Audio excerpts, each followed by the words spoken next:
පානදුර මෝදරවිල ක්‍රීඩාංගණය ශ්‍රමදානයක් මගින් සුද්ධ කිරීමේ වැඩසටහනක් ක්‍රියාත්මක වුණා. නමුත් තවදුරටත් එහි අවසන් නොවූ කොටසක් තියෙනවා. ඒ කොටසත් සම්පූර්ණ කරා නම් හොඳයි කියලා තමයි අපිට හිතෙන්නේ. ඉතින් මේ තියෙන්නේ තනකොළ වෙවිච්ච ප්‍රදේශ.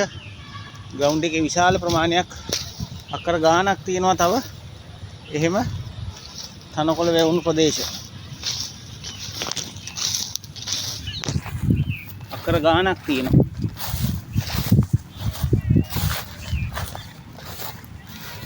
විශාල ප්‍රදේශයක් තනකොළ තව තියෙනවා.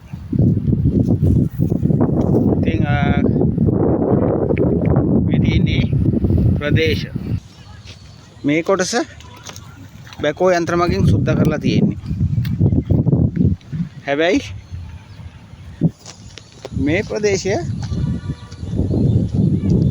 අර විදිහටම තනකොළ තියෙනවා. මේ ප්‍රදේශයේ තනකොළ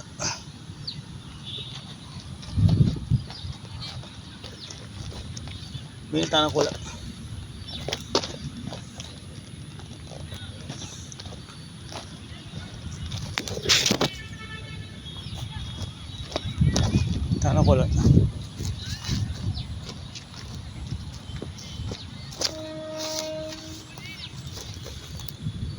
මේ ප්‍රදේශයේ තනකොළ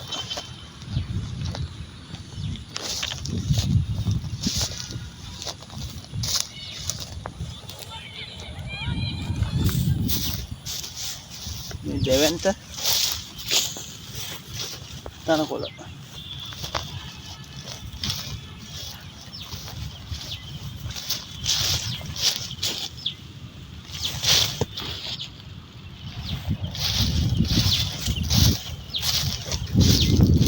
මේක ලේසි පාසු වැඩක් නෙමෙයි.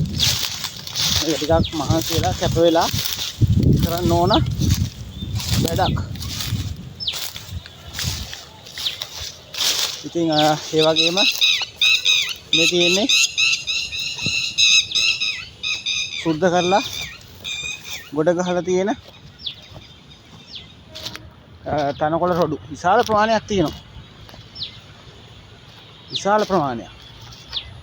ඉතින් මේවා අයින් කරන වැඩක් එක්කෝ ගිනි තියන්න විශාල කරතව්‍යයක්. විශාල ප්‍රදේශයක් තියෙනවා තව සුද්ධ කරන්න. ඒ වගේම සුද්ධ කරපු තනකොළ රොඩුත් විශාල ප්‍රමාණයක් තියෙනවා.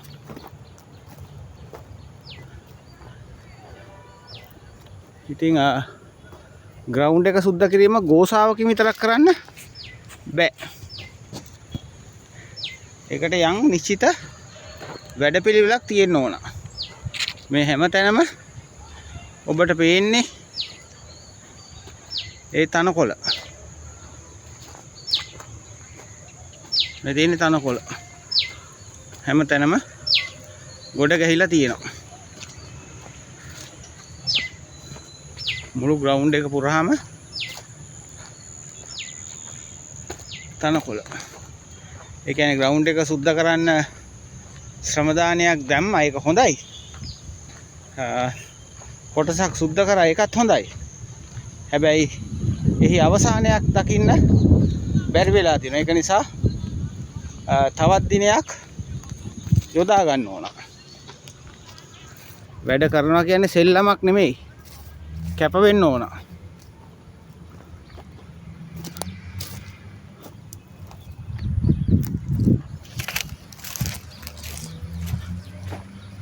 ඉතින් මේ ග්‍රවුන්ඩ් එක පුරාම මේ විදිහේ තත්ත්වය.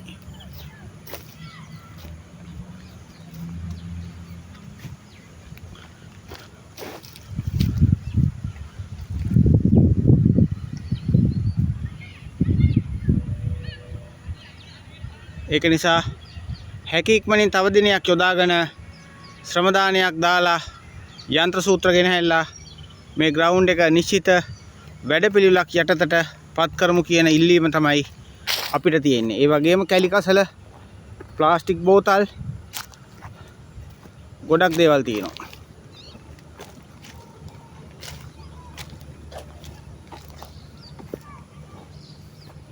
මේ ගිනි ගොඩවල් ගහලා ග්‍රවුන්ඩ් එක තියෙන්න ඕනේ නැති දේවල් මේ වීදුරු,